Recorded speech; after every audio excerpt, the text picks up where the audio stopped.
third conditional. Today we are going to talk about the past, or more like if the past wasn't true or if the past hadn't happened. If we ever want to talk about the past or change the past, we need to use this grammar here, the third conditional. If this is new to you, you might want to check out one of our other videos on zero conditional, first conditional, and second conditional. But here we go, third conditional.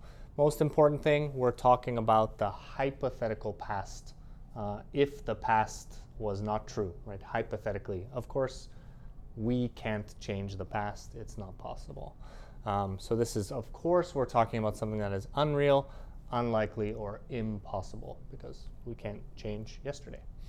So let's look at a few examples, but first we'll talk about the form. This looks like the other conditional sentences, first, second, zero, but here we're going to have if plus past perfect, which is had plus past participle, and then subject plus would, have plus PP, actually.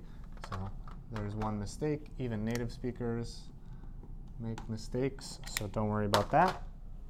So would have plus past participle. I'm glad you saw that mistake. All right, so here's just one example. I wasn't born in China, so I didn't learn Mandarin. But if I want to change the past, if I want to go back or talk about something that hypothetically could have happened, if I had been born in China, I would have learned Mandarin, most likely. Of course, if I was born in Fujian or something like that, different dialect, but let's just talk about Putonghua in Beijing. All right, so again, the hypothetical past, if I'd been born in China, is always opposite from the real situation. I wasn't born in China. I was born in Canada. But if I had been born in China, something, something, something, right? We're going to use this clause to talk about what would have happened. All right? So for example, maybe a more realistic example, I wouldn't have stayed home if it hadn't rained, right? So of course, we're switching these two clauses around, just like first conditional, second conditional, no problem. Of course, we don't use the comma here. Here we have a comma, and here we don't. But I wouldn't have stayed home.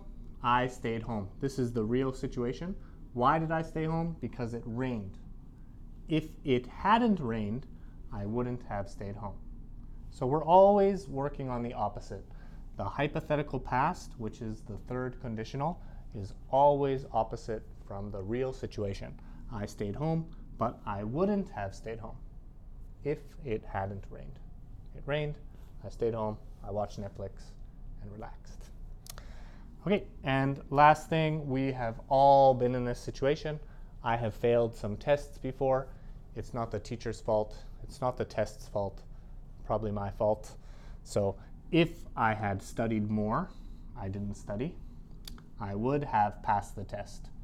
I failed the test, right? So we go back, maybe we use this to talk about some regret. If I had studied more, I would have passed the test. Now, that's a pretty basic rundown of the third conditional. There's a few other ways that we can talk about this using wish. Mark had a nice little video about that, so you can check that out. And if you have any questions, don't forget, comment below, like. And if you really like these videos, subscribe. All right, so thank you very much, and have a good one.